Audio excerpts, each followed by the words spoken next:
said that I would do this video in my collection video, my board game collection video. I'm sick today. Sorry I didn't put a video out yesterday. It was my birthday on Wednesday, and then I was out and busy and went camping and stuff, so I missed the video yesterday, and then I had to also get sick yesterday, so I'm coming down with a cold, but luckily that don't stop me from whispering. So the game is Cosmic Encounter. This box, you can't tell obviously, but this box is very heavy because it's a big game. But there are also 5 expansions that I have, and I have most of the pieces from these sandwiched into this box because I wanted to fit it into, one place where I could take just the box. Although it doesn't all fit in the box. So in order to have everything that I want, I need to take the main box and 2 of the expansion box. I have everything condensed down to main box and 2 expansions. The game doesn't require any expansions to be fun. The base game is incredible. It's just that I loved the base game so much that I wanted everything. I wanted all the add-ons. I wanted everything I could possibly get. And I bought these expansions over the course of a year and a half. So, and I would say they're all decent, but there are really only 2 expansions that really I would recommend them to anyone looking. There are 2 that I would say buy these 2, but the other ones, they don't really add anything groundbreaking. But anyway, blah blah blah. Let's look at this game. So I showed a little bit of this game, a very brief overview in my board game collection video, which is something like 2 years ago, where I basically did an overview of every board game I have, and this one came towards the end of it, and I was wrapping the video up, so I didn't give it that much time, but it's not a super complicated game. It just takes a little getting used to get all the mechanics, but it's the kind of game that is always a super fun time with any group of people, and it's not just a fun time in a game way. It's a fun time where stuff happens in the game, where you get put in situations where you make decisions, or just funny stuff happens, or really unexpected things happen. For example, there's several instances in this game that my friends that I played this game with will still talk about. Remember that one time we were playing Cosmic Encounter and this happened and this happened, and you did this and I didn't expect that. It's the only game that we really harken back to things that happened in that board game. You gotta know it's pretty good. No one is remember that time we were playing Monopoly and you got Boardwalk? It's no one cares beyond the game. It just makes you mad and then you move on. But this game, it's hilariously fun sometimes, even when you're losing. It's just a good time. Depends on who you play with, I'm sure, but it's the only game that I feel like I always have a good time on. Anyway, I could rave about this game forever, but I'm just going to show it to you so you can see what I mean. So I'm going to move the camera so you don't have to stare at my sick face. I'm going to angle it at the table and so you can see all the pieces, and we're going to look at this game together. Yay! Okay, let's just jump into this thing, shall we? Let's just hop into this thing. So this game actually was originally an old game. It came out in, I want to say, the 70s. It was a very old school version of it you can find online. But in 2000, I don't know, early 2000s, someone picked it up and reprinted it all new and made a bunch of expansions for it and kind of modernized the game. So that's this version you see here, but the game and the concept of it has actually been around for some decades. So, alright. So, the best part of any game is opening the box and seeing everything. So note, I said there's lots of expansion stuff smashed in here, so I'll try to note which things are expansion, which are not. This, I believe, is the base amount of aliens that start with the game. There's a lot of different aliens in this game. There's hundreds of different aliens with their own abilities. This is definitely a expansion pack of aliens. And note, there are still 2 more of these packs of aliens in these boxes over here. So there's a lot of aliens in this game. But I think all of my favorites are all in this first pack. So if I'm ever wanting to play a game with aliens that I understand and everyone will have fun with, I just pull out this pack. Because I still haven't seen all the aliens, and there are some weird ones in there that might be confusing or change the game too much. So this game goes up to 8 players. expansions, you can play it up to 8 players, because I have all 3 of the expansions that add more players. So there are 8 sets of 5 planets of varying colors. We got white, black, purple, blue, green, yellow, orange, and red. The base game only comes with, I think, red through blue, and then purple, black, and white are all expansions. So every player gets 5 planets. Spaceships. These are your units in the game. Let's not grab them all out. Let's just grab 2 sets. Like I said, everything is so sandwiched in here. That underneath your space isn't actually meant to be storage space. Okay. I'll fix that box later. For now, off to the side with you. The manual, get out of here. Okay, so I'm actually going to grab out a 3rd player because this game actually doesn't work like one-on-one. You have to play with 3 or more players, and you'll see why in a second. There is a 2-player variant, but lots of the fun of this game comes from having multiple people. So this table is obviously kind of small for this kind of a game. We wouldn't really play on a table this small, but with 3 people, this actually would be fine with 3. So it would be a little crowded, but it'll be fine. So every player gets 20 little plastic ships of their team's color, of which they spread out in stacks of 4 evenly across their planets, so that each planet is equally defended. Okay.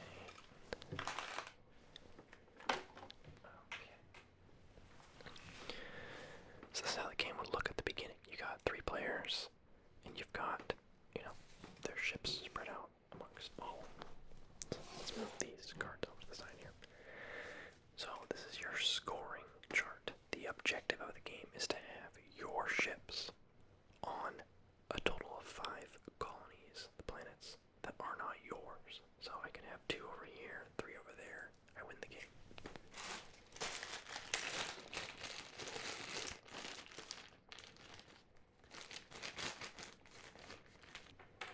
Your points are tracked by these little trackers.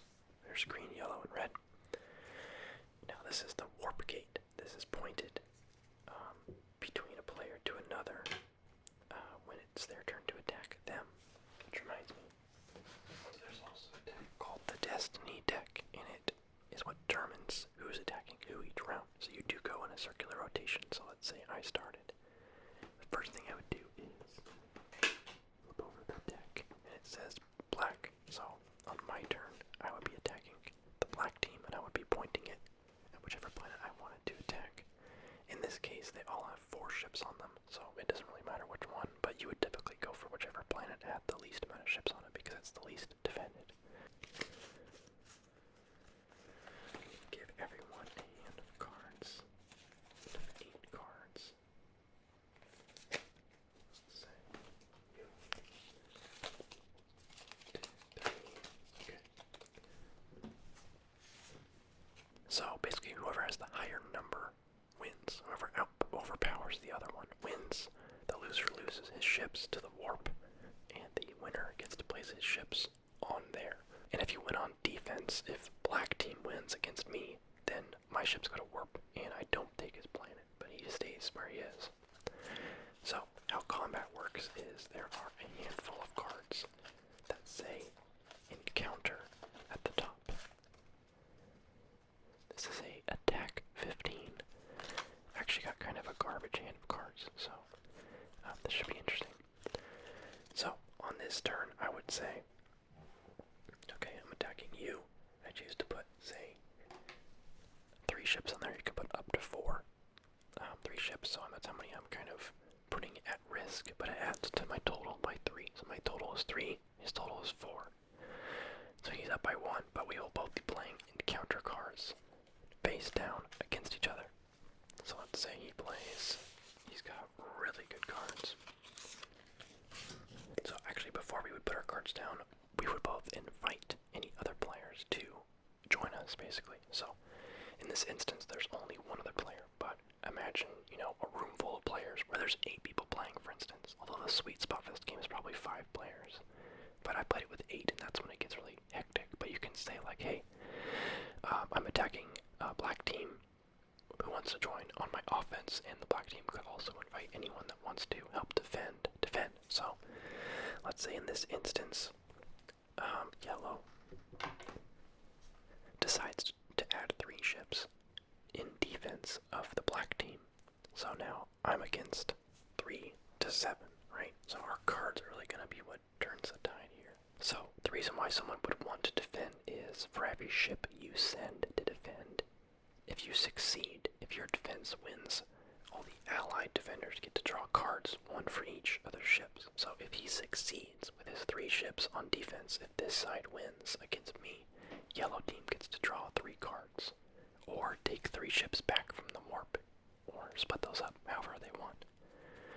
They don't have any ships in the warp, so they're going to obviously draw cards. Whereas if yellow team had decided to join me, and we had one on offense, they would have come with me and landed on the planet with me, and the black team would have gone to warp. So they help me win, but they get the same spoils as I do, as in the planet, which counts as a point. So we both flip over our cards. We have a 15 versus a 14. So obviously I placed both these, so I knew. But 3 plus 15, we got 18 on my side versus 7 plus 14, which is 21. So we are down by 3.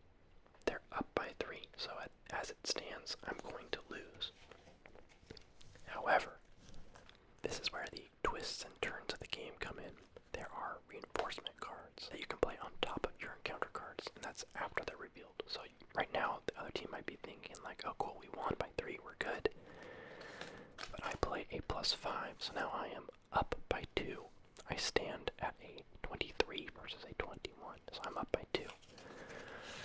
So this team's looking through his hand and thinking, I got nothing. He's got just encounter cards that can't be used at this point.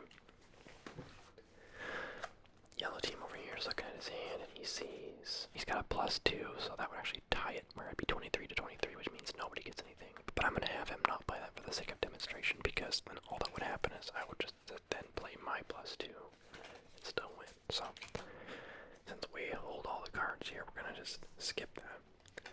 So green team wins over the other 2.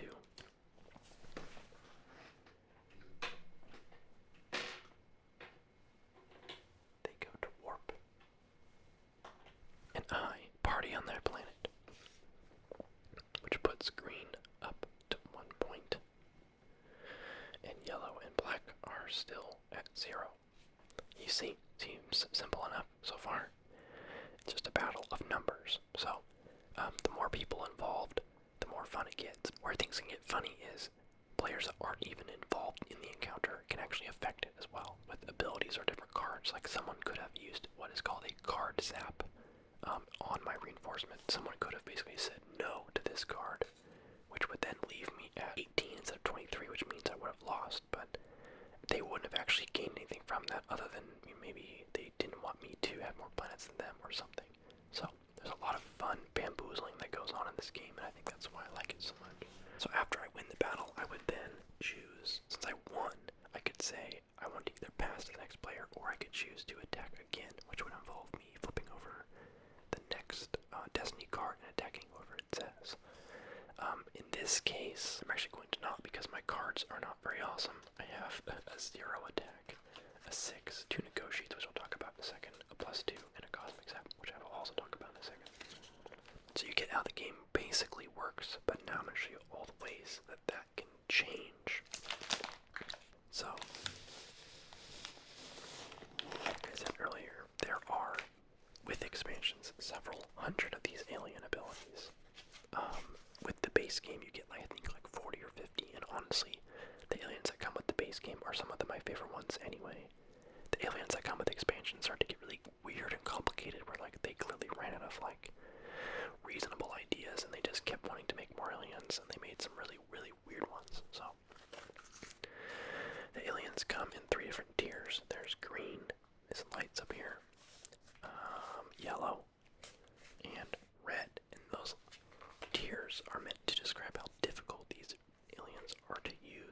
is how it kind of also is how strong they are too a lot of the time, but it's usually their difficulty. They're kind of like high risk, high reward type of cards. Whereas the green ones are pretty straightforward and their abilities are useful while not super destructive. Let me read you some of my favorites here. This top one is one I really like. This ability is you have the power to reinforce as a main player or ally, meaning if you're one that's attacking or defending, or an ally helping attack or helping defend. After encounter cards are revealed, after their encounter cards have been flipped face up, you may use this power to play one or more attack cards of 6 or less from your hand as if they were reinforcement cards of their listed value. So what that means is earlier, when you saw me play this +5, it counted as +5 towards my total. This alien's ability, if I was this alien, I could play this encounter card as a reinforcement card. These would basically be the same instead of 6 or lower. So if I had any 1s, 2s, 3s, you get it up to 6. I could play as many of those as I want on top of my total to boost my total in a single encounter. So this card could be used as an encounter card, but it also can now be used as a reinforcement card. So with this kind of character, I would want the lower encounter cards because they can use them as encounters and reinforcements, which is great. And that applies to when I'm assisting someone. So if I'm on defense, it's not even my planet, but I just want to help them win so I get rewards.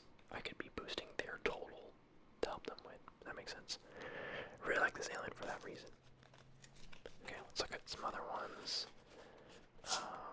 You have the power of theft as a main player, meaning offense or defense, not an ally.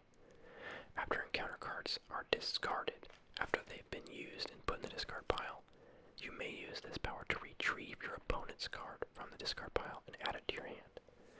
Meaning if you were attacking and your opponent played a really good encounter card against you, say you lost or won, doesn't even matter, you can grab it out of the discard pile and put it into your hand. That's pretty strong. This one is General. You have the power of leadership as a main player after alliances have formed. Use this power. You may immediately draw 1 card per player allied with you in this encounter. Afterwards, each of your allies may draw 1 card. So in this 3-player game, there's only a maximum of 1 person that can ally with you, so this would be okay. But if you're playing with 5 people or 6 people and you had, say, 2 or 3 people ally with you, you'd get to draw 2 or 3 cards. And then they, for joining you, get a card as well. So there's kind of an incentive for them to join you. So you'd get more people likely to join you because they get cards for joining you. Then you get more cards when they do join you. So great alien for getting cards. This one, Zombie. Basically when your ships die, they don't go to warp. You just put them back on your home planet. Your ships can never die out of the game. You just get to keep reusing them. Observer. Same idea, but your allies, anyone that allies with you, their ships, if you lose, don't go to warp. So anyone that allies with you is basically risk-free. If they ally with you and they lose, like you lose, they don't lose their ships, they just get their ships back. It makes people more willing to join you because they get their ships if they lose. There's really no risk, so powerful alien for getting allies. Miser. With this guy, at the beginning of the game, you get dealt 2 hands of 8 cards. One kind of sits off to the side, and you can play from it whenever you want until you run out of encounter cards in that hand. Then you get a new hand of 8 cards. So, with this one, you can just get more options to play from. I'm not going to go through all of them, but you get the idea. They're all very surprisingly unique. There's some really interesting ones. This one gets twice as many ships. This one can only be played if not all the ships are being used. Like, in this game, I could bring out the red ships that are being used and give them to whoever this was. And they'd have the red ships in addition to whatever color they were, so they have double ships. One of my personal favorites receives Colony as a loser. And here's how this works. You have the power to crash land as the offense when you are directly attacking someone, not as an ally when you're directly attacking someone when it's your turn. If both players revealed attack cards and you lost the encounter by 10 or more, you may use this power to land one of your ships that would otherwise be lost to the warp on the winning defensive If you lose the numbers battle by 10 or more, you basically crash land on their planet anyway. So with this one, this guy, you're probably wondering why on earth why does this card even exist? Why would you ever play a 0 encounter card? And it's for someone like that. If I can't win the encounter, like I already have trash numbers here, I would want to play like super low, where they play like a 10 or something, which still is kind of low. But it's versus a 0. I lose by a lot, and then I get to crash land on their planet. So there are aliens that might make you want to lose an encounter, or lose by a certain amount or something. I honestly could go through and read all these to you, and you'd start to see why these make the game so cool. This one is, as a main player, before encounter cards are selected, you may use this power to send up to 4 of your ships from any of your colonies to the warp. For every ship you send to the warp, draw 2 cards from the deck. If this power is zapped, you do not lose the sacrifice ship to the warp. So, let's say I'm about to fight someone, and I don't like the cards in my hand, which is true, the cards in my hand are kind of bad. I could sacrifice some ships from here. Say I sent 2 to the warp, I get to draw 2 cards for each ship, so that means I get to draw 4 cards into my hand. And then, I'd have 4 more cards to work with. That, of course, is a very powerful alien for drawing cards, but you easily could run out of ships very quickly if you use that too much. You have to balance it. At the end there, it said if it was zapped, then you don't lose the sacrifice ships, and what that means is there's a card called a cosmic zap. And it basically means, it's like the card zap we talked about earlier, where someone could have zapped my +5 reinforcement and just said, no, that doesn't work. I say no. This is the same thing, but it works on someone's alien power. Say I lost by more than 10 as the Spiff alien that crash lands. I lost by more than 10 and I'm about to crash land my ship on there. So I'm going to play a cosmic zap, which basically nullifies my ability, which says, hey, you can't use your ability this turn. Which means I don't crash land, because that was my ability. I would have to just lose, and not crash land. So, and same thing where if someone was trying to get rid of their ships and drawing the 2 cards, you could cosmic zap them. And it was saying that if someone zaps you, you don't still lose the ships, you just take the ships back like it never happened. You just don't get the cards. So, the aliens are my favorite part. I'm not going to go through all of them, but just imagine that there's hundreds of different aliens with different abilities that all work interestingly amongst each other, where you get into weird battles where someone's ability affects someone else, and someone's ability makes them want to lose or want something else, or makes them want to ally with you even if they don't really, maybe they'll ally with you to sabotage you, and you maybe didn't realize that, because they get something from losing or something like that. But you get the idea. There's a lot of alien abilities, some pretty unexpected, some that make a lot of sense, some that are a little more confusing. So it's Yellow's turn. I drew a yellow Destiny card. I'm not going to attack myself because there's no one on my planes. So let's say Yellow is going to attack me now. We'll do this one scenario, and then I'll explain a little bit more side stuff, and then we'll call it a night. So let's just pick aliens here. I'm Reserve. Let's say this guy was Parasite, which I'll explain in a second. Okay, and this guy, Yellow Team's going to be Macron. Okay, so what these 2 are, this one is the one that can play encounter cards as reinforcement. Macron, each ship counts as 4, so each of those counts as 4. So Yellow guy could play a stack of 4 ships, and that counts as 16. Okay, Parasite. His ability is, you have the power to infest. When it is your turn to ally, you may use this power to ally with one side in an encounter, as if you had been invited even when you were not. So, let's say in this encounter, Yellow guy is attacking me. He puts 2 on here. The black team wants more planets, and they're like, hey, I'll ally with you, and Yellow team says no. But black team's ability is he can do it anyway, so he's like, oh well, I'm joining anyway. And the battle begins. It is now 10 versus 4, because that counts as 8, because there's 2 ships that count as 4 each, and then there's 2 more, so it counts as 10 versus 4.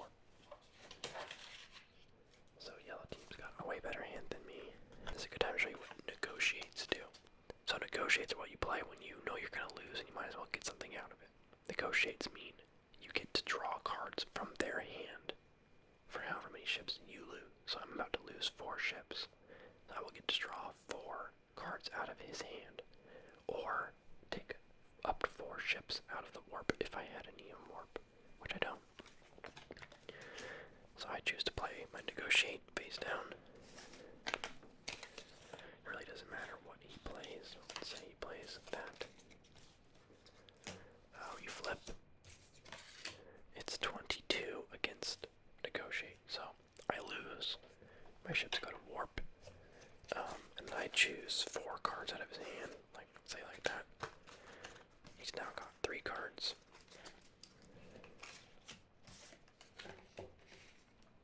They then get the planet, which puts them up to 1 point with me.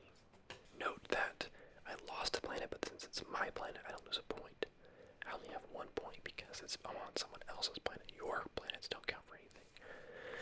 The only time that your amount of planets matters is if you have less than 3, meaning if you have 2 planets or 1 planet or even no planets of your own, your alien power is null. You need to have at least 3 planets under your control of your own planets to keep your power active. So if someone's powered, really overpowered, or someone's just wrecking everyone with their alien power, you could basically team up and take down their planet so that they can't use their power anymore. Okay, so I lose that encounter. I drew some cards, and since yellow team won, he gets to choose to either draw a new Destiny deck card and attack again, or you can pass it. And we're not going to play any more encounters. That's gonna do it. But hopefully you get the idea of the game by now. A couple little small things I wanted to go over, so you get kind of the smaller, finer details of the mechanics here. You probably saw there are 2 different decks of cards here. This one comes with an expansion. It's called the Rewards deck. It's kind of more specialized cards, where this deck, this main deck, is mostly encounters with a fair share of these blue artifact cards, which are basically just ability cards, like the Cosmic Zap we saw, and the Card Zap we talked about. Plague. You attack a player with this card. This is a bummer to get hit by, where you either lose 3 ships, and if you can't afford to lose 3 ships, then you have to get rid of 1 of each kind of card, where, say you had a really good artifact card in your hand, but it was your only one, you'd have to get rid of it. There's also reinforcement cards in here. Mobius Tubes makes all ships go from the warp back to their original home planets, so everyone gets their ships back. There's Card Zap we talked about. Force Field stops allies.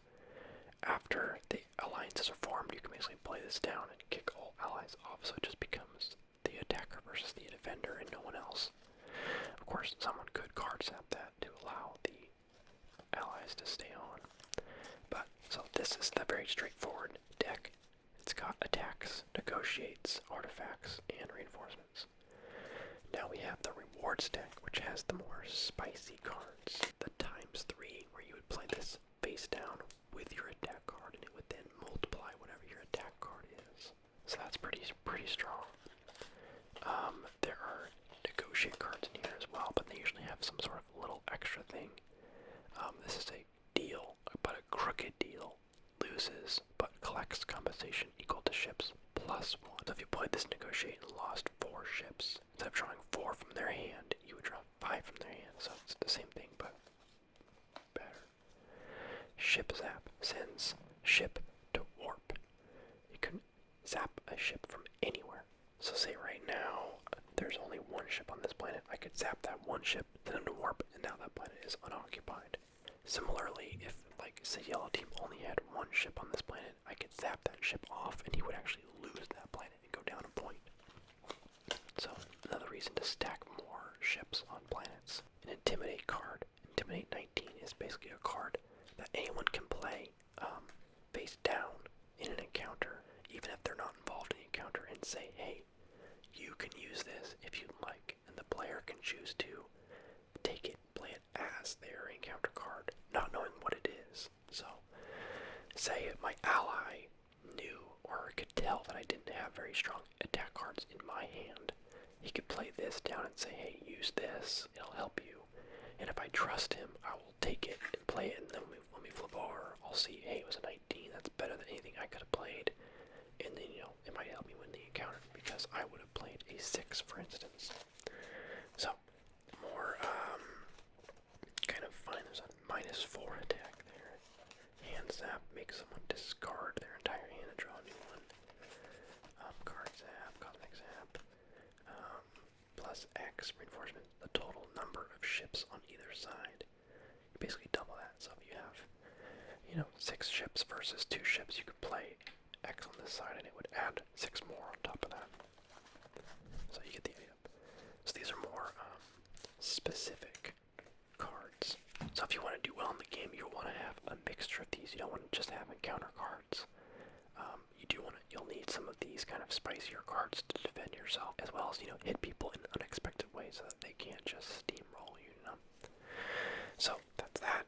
Like I said, that's an expansion. That's probably one of the best expansions because it adds more aliens and this deck of cards, which both improve the game substantially. So anyway, guys, that's the game. It would go on until, we all fight it out until one of us hits 5 colonies on other planets. Then the game ends. It gets a little tricky towards the end where, say if green was at 4, and I only needed 1 more. If I'm fighting yellow, black is always going to want to defend because if I win, then I win the game. So yellow is always going to want to invite any allies that can help defend, because if they lose the encounter, then the game's over, basically. So that means that at the end of the game, once you're only 1 planet away, people tend to kind of team up against you, so you better have a really good strategy to win that 5th planet. So one thing that's really funny that happened, I was playing an 8-player game of this game, and this is a story we all still talk about. This is maybe, I guess it was probably like 7 or 8 months ago. 8 people playing this game. We had all, whatever that is, 40 planets spread around in a circle, and all 8 of us with our, our aliens and our hands of cards, and I had gotten to 4 planets, and 7 people are now eyeing me because they know that I need 1 more to win the game, and they don't want that to happen. So, my friend next to me also had 4 planets, and so I was like, dude, let's duo this, let's win together. So I let him ally with me, and then all 6, everyone else, went on defense against us. And I had a really good plan, I had really good cards, I had it all set up, my alien power. I was like ready to do some big numbers on this one, so I was ready to like fight everyone. All of them pulled together, put their ships together, they played their encounter, they played their reinforcements, and we were up still, and we actually won the encounter. But one of the people on the defensive side had a card from here that I forget what it's called. I think it's called Solar Flare or something like that. It basically means that any allies in the encounter don't get rewards, which means if you are on my team attacking, you don't get the reward, which is, in that case, a planet. So what happened was, me and this guy were both at 4, needing 1 more planet to win the game, and him and I teamed up to beat all 6 of everyone else. Actually succeeded, and then he got bumped off the rewards at the very end. So I still won the game, but it was just such a move where the friend basically screwed my other friend over by kicking him off, so he didn't win the game. It was just me that won, even though he helped me win. So we still talk about that because it was such a ultimate bamboozle. We played this game for like an hour, and the very end we actually won together. We were so stoked, and the guy put out his card and said, nope, you don't get the planet, only he does, and took his victory from him right like that. So we still laugh about that. It was just such a funny play, and that's why I like this game, is because you end up with funny things like that where you're pinned against people or with people, and just funny stuff happens. People's personalities really come out in this game, and people really use the cards in ways that you maybe even didn't think about. So anyway, this is Cosmic Encounter. Hopefully this made sense to you. I know in watching someone play a pretend game of something, it really doesn't do the game justice. Having like all your friends around the table and having a good old time, eating snacks or having drinks or whatever, just makes this game just so fun. We played this at my bachelor party in April. That was when that story came from. So it was my whole what do you call it, groomsmen party, my my best man was the one that got bamboozled off winning. So him and I against my 6 other groomsmen, all of us dudes in there just laughing and hollering and just having a great time. And that was how it ended. And then we all still talk about that. It was so funny. So I have no fonder memories with any game than this game. And I think that if you're looking for a game to play with your friends, and if you think your friends are fun, even if they're not that fun, this game just makes it fun. It makes any group of friends fun. So the base game is all you really need.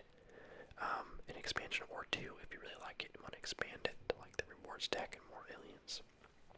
But honestly, it's my favorite game by far.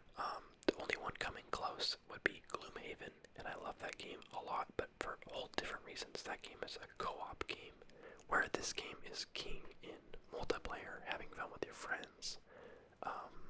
Gloomhaven succeeds and is king in a co-op setting, where it's more of a campaign, where you have characters and, builds and items and whatever.